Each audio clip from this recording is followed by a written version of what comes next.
আসসালামু আলাইকুম ভিউয়ার্স, আশা করি সবাই ভালো আছেন। গত লেকচার ভিডিওতে আমরা দেখালাম যে কম্পিউটারের পারঙ্গমতা নিয়ে। আজকে আমরা আলোচনা করব কম্পিউটারের ইতিহাস নিয়ে, এবং এই কম্পিউটার ইতিহাসের আমরা আজকে পার্ট 1 দেখব। ভিডিওগুলো আমি একটু ছোট ছোট করে তৈরি করতেছি, কারণ হচ্ছে ভিডিওগুলো যদি একটু বেশি বড় হয়ে যায় তখন আপনাদের দেখতে একটু বোরিং লাগতে পারে। এজন্য আমি ছোট ছোট ভিডিওগুলো তৈরি করতেছি, পার্ট বাই পার্ট আপনারা একটু দেখে নেবেন। তাহলে কম্পিউটারের ইতিহাস জানার আগে এখানে যে অংশটা আপনি একটু দেখতেছেন, এটার নামটা কি? এটা আপনি হয়তো বিভিন্ন বইয়ে দেখে থাকবেন বা হয়তো নাও দেখতে পারেন। একটু বলে দিচ্ছি এটা কি। এটা ছিল আসলে অ্যাবাকাস। অ্যাবাকাসটা কি তার আগে একটু কথা বলি। মানুষ যখন গণনা বা হিসাব করত, সেই হিসেব করার জন্য মানুষ আগে কীভাবে হিসাব করত? মানুষ দেয়ালের মধ্যে দাগ কেটে রাখত, হাতের আঙ্গুল ব্যবহার করত, রশিতে গিট দিয়ে রাখত, নুড়ি পাথর ব্যবহার করত, তারপরে বিভিন্ন রকম ঝিনুক, কাঠি এগুলো ব্যবহার করে তারা হিসেব রাখত। কিন্তু জিনিসগুলো তো স্থায়ী ছিল না। তখন মানুষের চিন্তাধারা আস্তে আস্তে উন্নত হইতে হইতে মানুষ সর্বপ্রথম গণনার জন্য যে যন্ত্রটা আবিষ্কার করে সেটা ছিল এই অ্যাবাকাস। এটা কীভাবে ব্যবহার করত? এই যে এখানে যে অংশগুলো দেখতেছেন, এগুলা কিন্তু উপরে নিচে উঠানামা করা যাইত। মনে করেন এটাকে উপরে উঠাইলো 1, 2, 3, 4, 5 এরকম করে তারা হিসেব করত। এগুলা ছিল ম্যানুয়াল। এখন বলা হয়েছে গাণিতিক হিসেবের জন্য বিশ্বের প্রথম গণনাকারী যন্ত্র কোনটা? এই অ্যাবাকাসটা। তাহলে অ্যাবাকাসটা ছিল কি? গাণিতিক হিসেবের জন্য বিশ্বের প্রথম গণনাকারী যন্ত্র।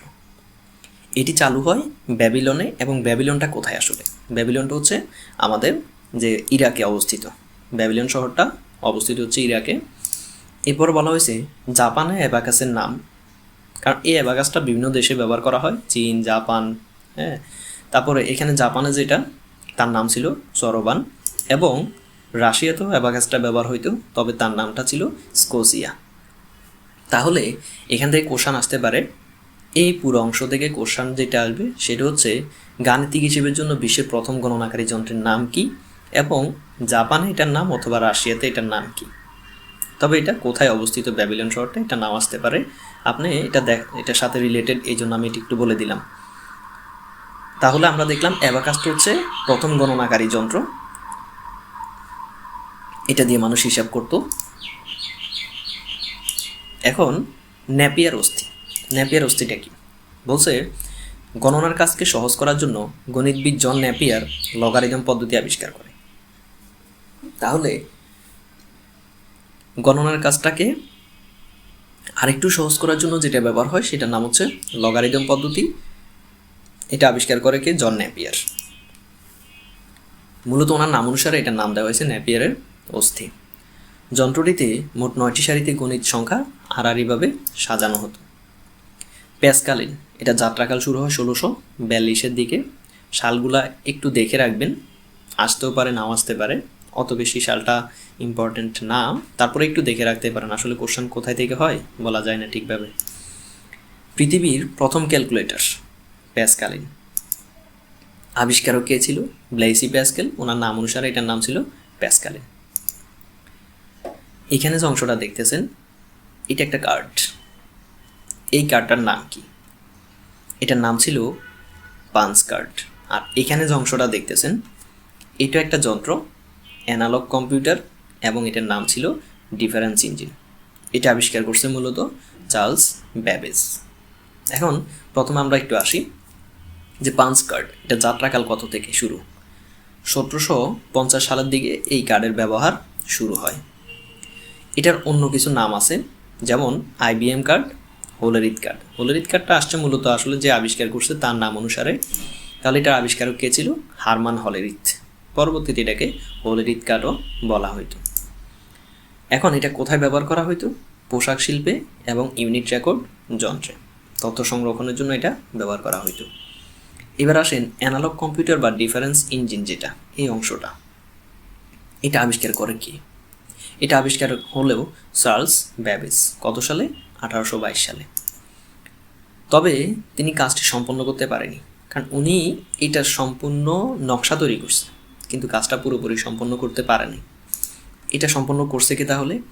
এই পূর্ণাঙ্গ কাজ সমাধান করেন জর্জ এবং এডওয়ার্ড শুজ। তবে কিন্তু এটা উনি কি আবিষ্কারক, কোনটার? এই ডিফারেন্স ইঞ্জিনের আবিষ্কারক কিন্তু উনি, চার্লস ব্যাবেজ। কিন্তু কাজটা কিন্তু ওরা সম্পাদন করতে পারেন, উনি নকশা তৈরি করে দিছে। পরবর্তীতে এই ওনার নকশা অনুসারে পরবর্তীতে বাকি কাজটা সম্পন্ন করে জর্জ এবং এডওয়ার্ড শুজ। এটি প্রথম মুদ্রণ ক্ষমতা সম্পন্ন কম্পিউটার। কোনটা? এই ডিফারেন্স ইঞ্জিনটা। এই যে এখানে যে অংশটা দেখতেছেন, এটি হচ্ছে আমাদের অ্যানালাইটিক্যাল ইঞ্জিন। আগে যেটা দেখলেন সেটা ছিল ডিফারেন্স ইঞ্জিন। এটার আবিষ্কারক কে? এটার আবিষ্কারক হচ্ছে চার্লস ব্যাবেজ। তাহলে অ্যানালগ কম্পিউটার, অ্যানালাইটিক্যাল ইঞ্জিন কোনটা? এই অংশটা। এটার আবিষ্কারক কে? Charles Babbage. কত সালে এটা আবিষ্কার করলো উনি? 1842-এর দিকে। কম্পিউটারটির প্রোগ্রামার ছিলেন লেডি অ্যাডা অগস্টা লাভলেস। বিশ্বের প্রথম কম্পিউটার প্রোগ্রামার কে ছিল? Lady Augusta. অর্থাৎ এই কম্পিউটারের যে প্রোগ্রামার ছিল উনি ছিল বিশ্বের প্রথম। তবে উনি ছিল পুরো বিশ্বের জন্য। কিন্তু বাংলাদেশের ক্ষেত্রে বাংলাদেশের প্রথম কম্পিউটার প্রোগ্রাম হচ্ছে হানিফুদ্দিন মিয়া। তবে উনি মারা গেছে 2007 সালে 11 মার্চের দিকে।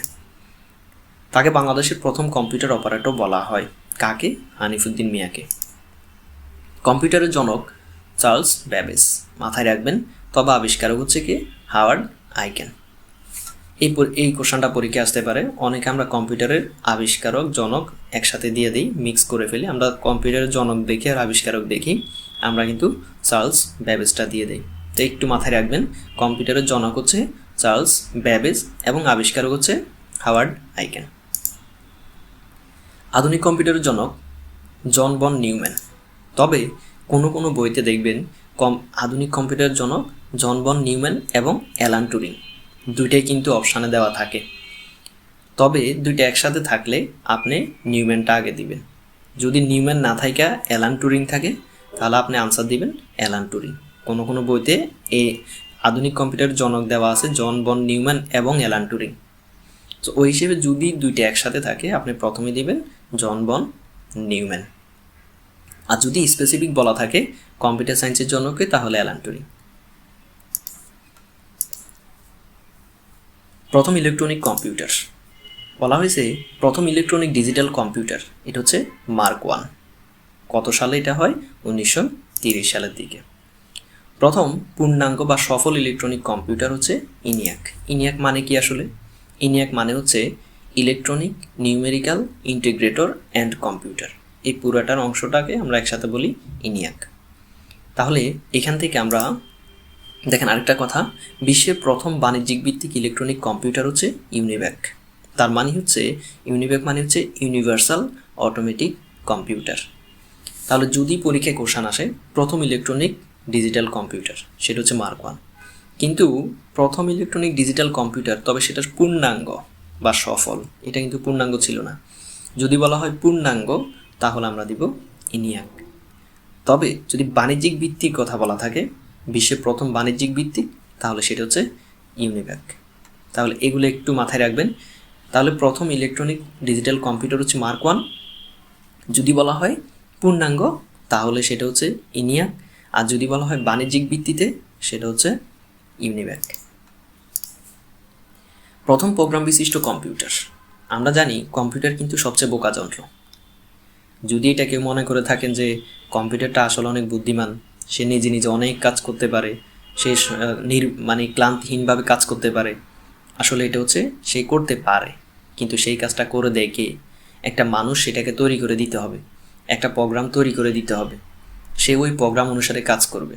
যতক্ষণ পর্যন্ত কাজ করার জন্য আমরা প্রোগ্রাম তৈরি করে দিব, ততক্ষণ পর্যন্ত সে কিন্তু কাজ করবে। এরপরে সে আর কাজ করতে পারবে না। সে কম্পিউটারের কোনো ক্ষমতা নেই নিজে নিজে ওপেন হওয়া, নিজে নিজে বন্ধ হওয়া। সে ওপেন হওয়া বন্ধ হওয়া জিনিসগুলো আমরাই তৈরি করে দেই। তাহলে প্রথম প্রোগ্রাম বিশিষ্ট কম্পিউটার, বাইনারি গণিত ভিত্তিক বা স্বয়ংক্রিয় কম্পিউটার হচ্ছে এবিসি। এবিসিটা আসছে কোথায় থেকে মূলত? এটা হচ্ছে দেখেন, বলছে অধ্যাপক জন ভিনসেন্ট অ্যাটানোসফ এবং তার ছাত্র ক্লিফোর্ড ব্যারি, এই দুইজনের নাম অনুসারে অ্যাটানোসফ ব্যারি কম্পিউটার। ওই অ্যাটানোসফ থেকে এ, ব্যারি থেকে বি, কম্পিউটারের সি। পরবর্তীতে এটার নাম দেওয়া হয়েছে এবিসি কম্পিউটার। তাহলে এটা হলো স্বয়ংক্রিয় কম্পিউটার। বিশ্বে প্রথম পূর্ণাঙ্গ সংরক্ষিত, এটা স্বয়ংক্রিয় কিন্তু এটা বলছে প্রথম পূর্ণাঙ্গ সংরক্ষিত প্রোগ্রাম বিশিষ্ট কম্পিউটার ইডিএসএসি। ইডিএস এটা মানে কি আসলে? Electronic delay storage automatic calculator. তাহলে যদি কোশ্চেন করা হয় স্বয়ংক্রিয় কম্পিউটার আর যদি বলা হয় বিশ্বের প্রথম পূর্ণাঙ্গ সংরক্ষিত প্রোগ্রাম বিশিষ্ট, তাহলে সেটা হচ্ছে কি electronic delay storage automatic calculator. আমরা পরবর্তী ভিডিওতে কম্পিউটার আবিষ্কারের পার্ট 2 নিয়ে আলোচনা করব, এরপর আমরা একটা মডেল টেস্ট নিব। তো সবাই ভিডিওটা একটু ভালো করে দেখবেন, সর্বশেষ মডেল টেস্টগুলো নিজে নিজে দেওয়ার ট্রাই করবেন, তাহলে আপনি নিজে একটু যাচাই করে নেবেন। তো আজ এই পর্যন্ত, সবাই ভালো থাকবেন, সুস্থ থাকবেন, আল্লাহ হাফেজ।